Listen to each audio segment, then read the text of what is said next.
If you were to flick through the pages of history and come to the beginning of our history, or the history of our nation, as in the sovereign Muslim nation, you would notice that at that time, in that age or in that era, there were two main world powers, superpowers or empires. On the one side was the Persian Empire, and on the other side was the Roman Empire. And both of these empires had reached the zenith of power.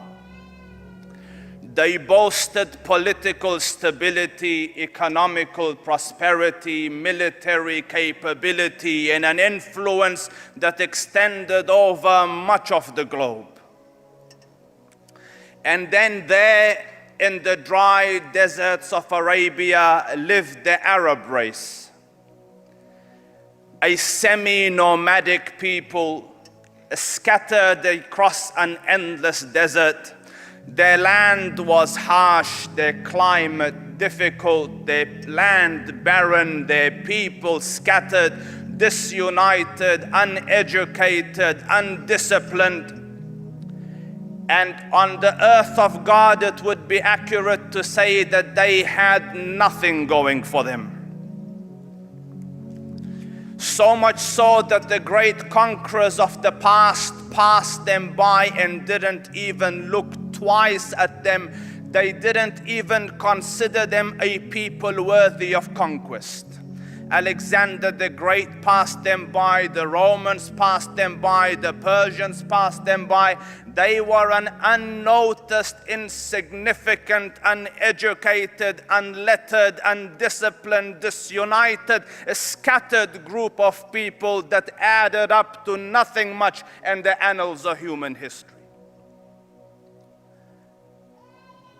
They were small, psychologically small. I don't think you will find too many people in the annals of human history where they bury their own daughters alive.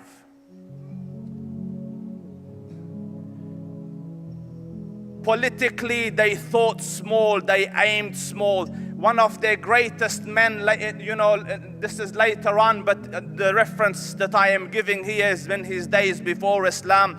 A man came and asked him, Ya Umar, what is your biggest aim in life? What is your biggest goal in life? What do you want to achieve in life? What do you live for? He said, I wish that if I could have a herd of camels, that I could breed and milk and live off that comfortably. That is my aim in life. They were a small people, population the numbers were not as big as the other countries.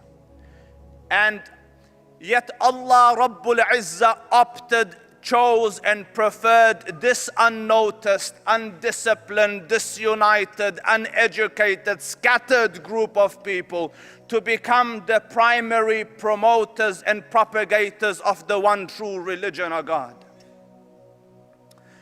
And I study history and I contemplate deeply about it, and for the life of me I am thinking, Ya Rab, the Romans were there, the Persians were there, armies were there, governments were there, governance were there, pomp was there, ceremony was there, and you opt for this unnoticed, disunited, undisciplined, uneducated group of people to become the custodians and the promoters and propagators of the salvation of the human nation.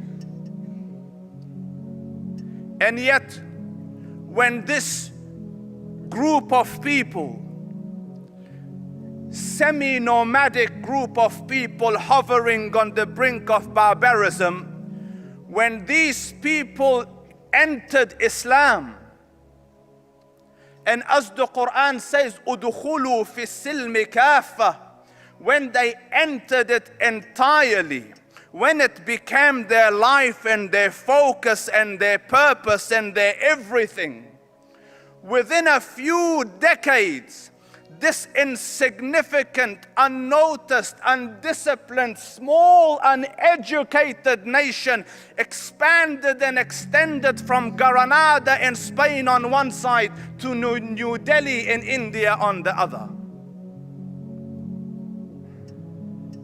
History is making a point here. My Lord is teaching a lesson here. And that point in that lesson is this: that you can be the lowest of low, the most insignificant, unimportant, undisciplined, disunited nation on the face of this earth. But if you were to cling to this rope of Allah, وَاعْتَصِمُوا بِحَبْلِ اللَّهِ جَمِيعًا, you will reach the pinnacles of human achievement. There is not a second truth beyond this. And so far as they held on to this deen, there was not another nation that could show light to them. History calls them the torchbearers of light and education.